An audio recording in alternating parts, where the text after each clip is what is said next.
All right, folks, it's been a long time coming. I'm sure most of you have already figured out that this was coming at some point based on my endless praise, but it is time for me to formally announce my endorsement of Vivek Ramaswamy for vice president. Now, I kid a little, but I do think at this point he's by far the best candidate that could be the vice president under Trump, because we know that Trump is going to be the nominee. Even if Trump's in prison, he's going to have no trouble winning the primary. And so it's been a question on my mind for a while now who he would pick as VP. Of course, we know it wouldn't be Mike Pence. It's not going to be Ron DeSantis. At one point, I think that probably was the plan, but now I think he's more likely to lock Ron DeSantis up once he becomes president. I think that Trump very well would be very open to launching some kind of political persecution against DeSantis. So he's definitely not going to be vice president. And so since DeSantis fell out of favor, Kari Lake, I think, was the first to really position herself, because I saw her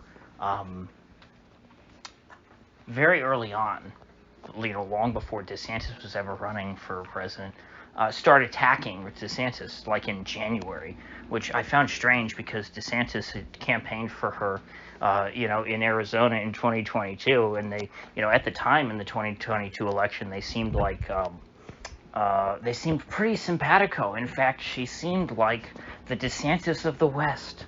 I think there were some people who even described her that way. Because, she was very bold and wanted to take a sledgehammer to a bunch of stuff and be a very effective governor who was willing to use executive power, and not be like the then sitting Republican governor of Arizona, or the governor of Georgia, or the governors of every other red state in America. But once I saw her become very aggressive and against DeSantis on just normal state level stuff, particularly social issues. She's very, very much to the left on social issues. There are plenty of pictures of her, at drag queen parties, and she is, not apologetic about that at all. She does not regret any of that. She likes drag queens. She thinks that they're good for kids. She does not seem at all concerned with tranny madness, which is fine. Everyone has their priorities. Everyone, I'm not going to agree with everyone on everything. I can accept, if Kari Lake were to be the governor of Arizona, or if she were running for governor and I was a voter, I would look at her on balance and I'd say, yeah, she's still pretty great compared to, pretty much any other option we've had in a long time. Even though there are some things in which I vehemently disagree with her. The important stuff, or I shouldn't say that, because everything's important to a certain extent, but there's enough important stuff that she'd be really good on that would be worth having her in office. But the last couple of months, she's kind of faded away. It's been tough for her to get much attention, and you haven't seen her so much.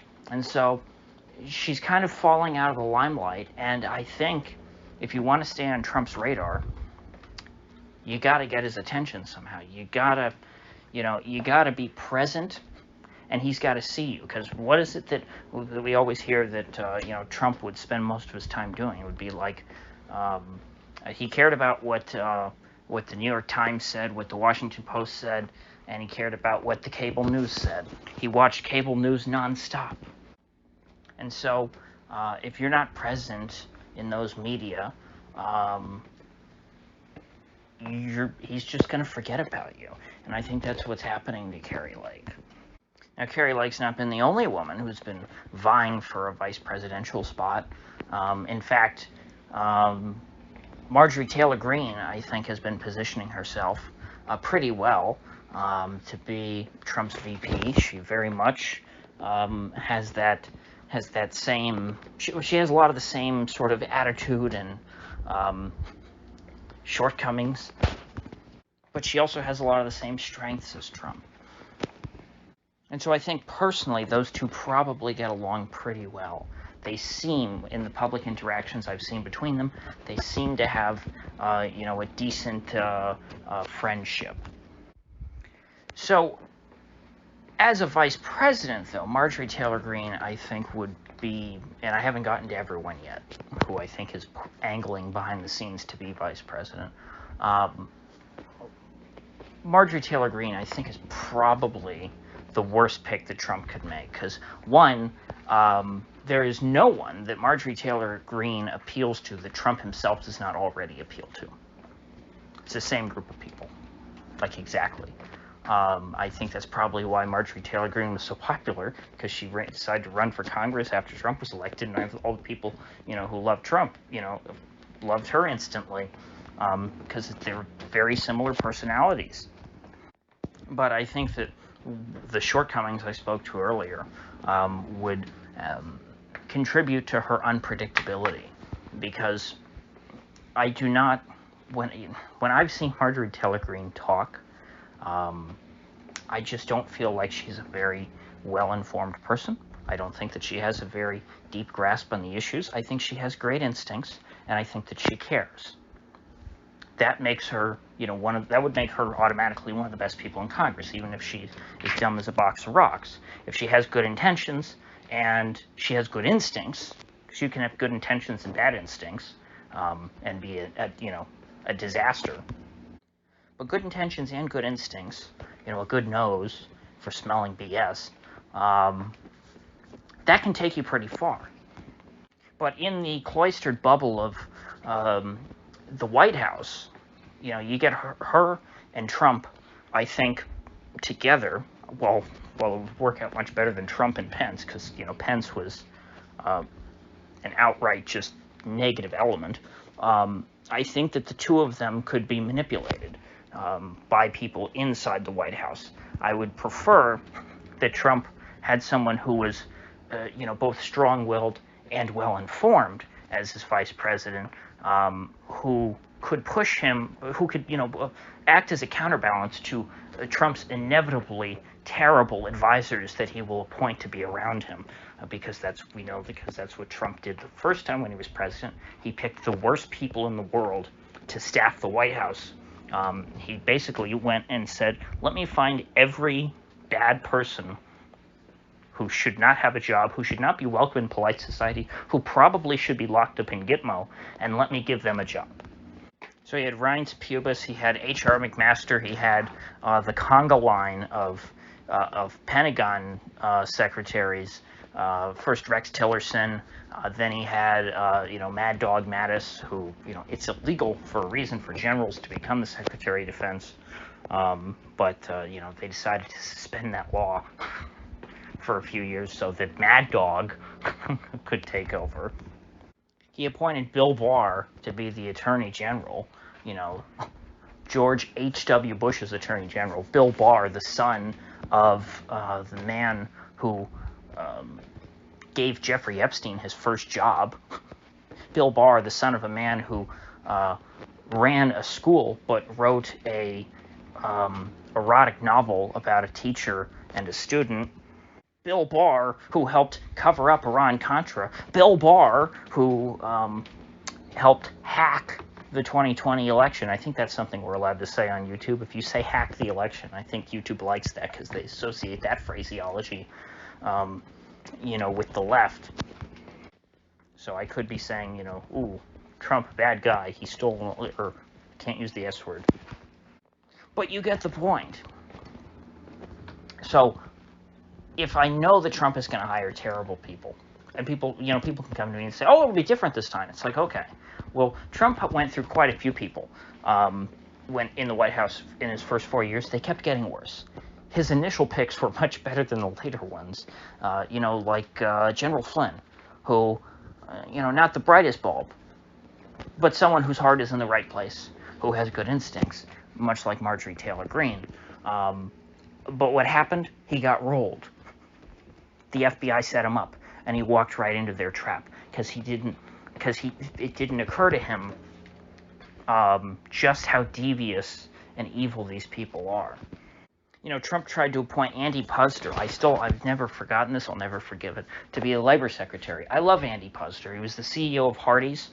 Back during when the Fight for 15 movement was all the rage, Andy Puzder would constantly go on TV and say, "You've raised the minimum wage to $15 an hour. I'll fire as many workers as I can and replace every single one of them with a kiosk." He was unabashed about that. I loved his attitude. He would have been a great labor secretary, but Trump backed down because Trump's a pussy. And who did he put in his place? That dipshit Acosta, who gave Jeffrey Epstein a plea deal. So he appoints the son of the father of Epstein's career, the guy who set up Epstein, gave him his first job. Then he appointed the guy who let Jeffrey Epstein off for kidnapping and serial rape and forced prostitution, child trafficking, or teenager trafficking, whatever. Yeah, they were all under 18, yeah. Who, by the way, told Trump that Jeffrey Epstein was, quote, owned by intelligence. And after he told Trump that, Trump then decided, okay, well, then I'll hire you if you were just following orders. It's like, oh, the guy let, one of the most, evil men that we know of in public, he just let him off because he was ordered to? You want that kind of a psychopath in your administration? I mean, friggin' Alex Acosta is the guy running the showers at Auschwitz. These are the people that Trump hires. I know this is strange considering in this video I'm endorsing someone to be Trump's VP and implying that I would then vote for the ticket. But I won't even get started on Wilbur Ross. I could just go right down the entire cabinet, pretty much. I guess Ben Carson was okay. Everyone likes Ben Carson. He's a nice guy. I don't know why he was the HUD secretary. I don't know what he has to do with... Don't say it because he was a poor black kid growing up, so he knows what it's like to live in public housing. Don't say that. That's mean, okay? So anyway, that's why I don't want Marjorie Taylor Greene to be vice president, because I think she adds nothing. She is it's like having two Trumps on the same ticket. Okay. I guess you can have Trump in two places at once when you're campaigning. That's a benefit. But she doesn't have like the what is it about Carrie Lake? She's sharp, but she's incisive. That's the word I'm looking for. Marjorie Taylor Greene is not that. You never listen to a clip of Marjorie Taylor Greene and go, wow, she really just summed that up and, completely, she closed the door on that argument. No. Carrie Lake is capable of that. And so I do think that she adds that from a communication standpoint. And she's a media figure, so communications should be her strength. So let's move on to the boys. A short one, because I don't think he really is angling for this job, but he's... he kind of positions himself in ways in which you could argue he is. So I'm going to bring him up. Matt Gaetz, who endorsed Trump very early on, long before DeSantis was running for president. And Gaetz was DeSantis' closest ally. He was his biggest supporter when he was running for governor. He was a good friend of his in Congress. And so this is not someone who just hates DeSantis to hate DeSantis. And he's never... interestingly, he's never gone personal and said, DeSantis is terrible, I want him to die, like every other person who has endorsed Trump has said. But he very strategically and very methodically made sure that it was clear, long before DeSantis was in the race, that I'm for Trump. That's what Matt Gaetz said. And he has been in and around Trump's orbit ever since. You always, you see him quite often in the background. And Gaetz has been a very outspoken person. He has completely, in my mind, he's completely reinvented himself, not just with all the weight he lost, but just, I used to think of him as an annoying grifter. To these days, I have respect for him. I think he's actually pretty thoughtful when he speaks. It sounds like it's something he actually believes and has spent time pondering. Doesn't sound like he's reading off of a sheet of, a bunch of words that he doesn't understand and doesn't care about. In other words, he's got a very good authenticity about him. When he speaks off the cuff, he just sounds, like he's talking. Doesn't sound. I've never heard. Now, I'm not like I'm someone who sits down to listen to Matt Gaetz' speeches. So maybe I just haven't heard them. But I've never, heard anything from Gaetz that sounded like a canned answer. I've never heard a canned speech from him. And you could say the same thing about, Gaetz' friend Marjorie Taylor Greene. They did a tour together. I think that she, most of the time, is pretty authentic in what she says too. But when she speaks, I don't find her to be all that incisive, to borrow a phrase earlier. Gaetz, I think, is pretty clear when he speaks. I think he makes cogent points, and that's a rare thing in a politician. And so I don't think Gaetz is actually angling to be the vice president. I think that Gaetz has always been angling to be the next governor of Florida, because there's not a great roster of people behind Ron DeSantis. I think one of the best guys in elected office, actually the best probably, that we had in Florida, Anthony Sabatini, was completely blacklisted by the state party. They hate him on a personal level for some reason. I don't know why. I don't care.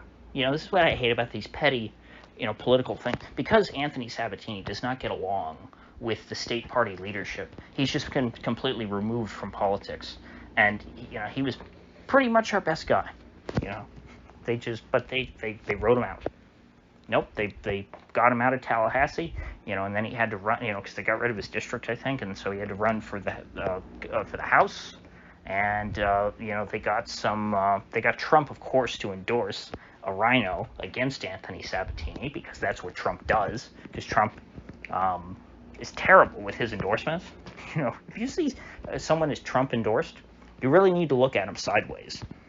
Because Trump admits he does not endorse people based on are they good candidates or not. He endorses them based on who he thinks is going to win. So if he sees all the big money is behind one guy, Trump is going to endorse that guy because Trump sees it as a game. He wants a scoreboard to say, oh, Trump endorsements, win 100% of the time.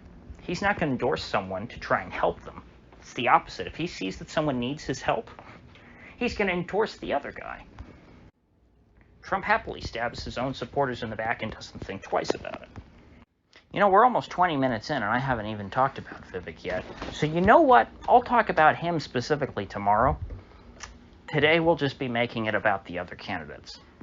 So I'll have to change the title, and in the beginning, the intro will be kind of...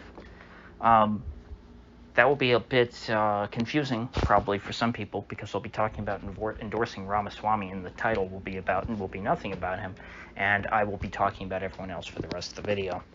But anyway, Gaetz is angling to try and make sure that he gets the Trump endorsement when he eventually runs for governor after DeSantis is term limited, which he is now. DeSantis can't run in 2026. So the next midterms after this presidential election. So if Trump becomes president, and then there's a midterm in 2026, Gaetz will want Trump's support to try and get him elected in that midterm year as governor. That's what I see. Now, another Florida man who I think actually is angling to be Trump's vice president is Byron Donalds. And Byron Donalds is fine. I don't have a problem with him. But I also don't really trust him, I would say, because I've not heard... authenticity is something to me that is missing from Byron Donalds. I don't know what he stands for. I don't know what he believes in. And I don't know... I've never gotten a good feel for him. But like I said, all in all, fine. There's plenty of worse congressmen in Florida. Like, plenty. Like, almost all of them. And Byron Donalds he was a part of the fight to try and stop Kevin McCarthy. But like the rest of them, when Trump told them to stand down and to support McCarthy, he eventually did. Although Matt Gaetz, I think, still technically voted against McCarthy, but he did it knowing that everyone else was voting for him, so he kind of could, and McCarthy was still going to get through, so it didn't really mean as much then. But Donalds was the guy who put his name down as the alternative to McCarthy, that all of the McCarthy and the people who didn't support McCarthy, who wanted him out, they were on the ballot just putting down Byron Donalds. So it's not a super easy thing to do. He did stick his neck out once for that. But there was an incident a few weeks ago which really made me question his integrity. And I think what in practice, behind the scenes, what it was sort of a loyalty test for Trump that Trump imposed on him. And he passed that loyalty test. And so, if you remember a few weeks ago, Kamala Harris gave some speech in Florida saying how our new school curriculums are racist, and that it says that slavery was beneficial for black people, which, without even reading the curriculum, I can tell you is absurd, because no one is going to write that. It's not in the school curriculum, I promise you. And it's coming from Kamala Harris. They say everything's racist. I don't have to I'm not going to waste my time with accusations of racism in 2023. It's stupid. It was stupid in 2012. It's even stupider now. So no, the boy who cried wolf. I'm not paying attention anymore. That is the correct attitude when someone accuses you of racism. But Trump thought this would be a good loyalty test for Byron Donalds. So I think what happened was Trump called up Byron Donalds and he said, I order you to condemn the new Florida school curriculum, because it's DeSantis' curriculum, so it's an opportunity to attack DeSantis, and say that DeSantis is racist for saying that slavery was good for black people. And so that's what Byron Donalds did. Do I think he really believes that? No, because he didn't say it until Kamala Harris said it. And I think that if it was something that actually bothered him, he probably would have known about it before Kamala Harris brought it to his attention. I think that what happened was Kamala Harris probably brought it to Trump's attention, and Trump said, "Ooh, this is a good opportunity to get a dig in at DeSantis. Let's call DeSantis racist." So he says, "Let me call up my one black friend, Byron Donalds, in Florida, and have him condemn the Florida school curriculum as racist, and thus, by extension, Ron DeSantis." And so, as I've said, I don't think that I'm not supporting DeSantis in the primary. Never thought he could win the primary, so I never even considered. I never considered him, because I never thought that he was a serious candidate. But I don't like bullshit race hoaxes. That rubs me the wrong way. But anyway, Byron Donalds, he's not awkward. I think he's pretty smooth. He can get his way through a speech. He's not going to go in public and embarrass himself. He's not going to say something stupid, well, other than this. So, if you're just looking at him from a pure practicality standpoint, he would be a passable pick for a vice presidential candidate, in a campaign. Because that's when vice presidents actually, do any work. They don't matter really, once you're president as much. Nobody ever sees them. But during a campaign, people see the VP candidate. And no, I'm not going to lie and say, oh, he'd be a good candidate because, he'd get the black vote out. No, stop it. When will people learn that having, black people don't vote for black Republicans? You know what black people think of black Republicans? They think, they would use words to describe them that I'm not allowed to say on YouTube. That's what black people think of black Republicans. And the fact that I'm referring to black people separately from black Republicans, that I'm referring to them as separate groups, should also tell you something. They are not a part of the black community. If you're a Republican and you're black, then you ain't black. Joe Biden said that for a reason, because that is the culture. I'm sorry, I don't make the rules. I'm not telling you that Byron Donalds doesn't have enough melanin in his skin. I wouldn't say that about Tim Scott either. All I'm saying is that other black people have nothing but contempt for him and think that he's a race traitor. If you went down to Mississippi in 1955, and you were a white boy listening to, well, rap didn't exist. Gee, how would you act black in the 50s if you were a white boy? I can't even think of it. But anyway, I would say the same thing in the 50s if we had a comparable situation with a white person. Let's say you were a white person, but you thought that intermarriage should be legal, or you thought that, well, technically, legally, blacks could vote, but it wasn't fair. Let's just say you thought blacks should vote, even though legally there were ways for them to vote. But if you came down and you said, "Hey, I want to help register black people to vote," the white community would not consider you to be a white person anymore. You would be excommunicated. You would be a race traitor. Okay? It's the same way now for black Republicans. They're not welcome in the hood. I think that they are offended by the idea of a black Republican, and they'd be more likely to vote for a Republican, even though I still don't think they would. And the reason I can speak in generalities is because we know, 99.9% of black people vote Democrat. It's not quite that high. It's more like 90%. But, you go to the south side of Chicago as a black Republican, I think you're going to get rotten tomatoes thrown at you and probably shot. If you go there, as a white Republican, or like Vivek, no, he's not white, but he's not black either. I think that people would be more intrigued, and they would see you more as just kind of an oddity rather than an abomination.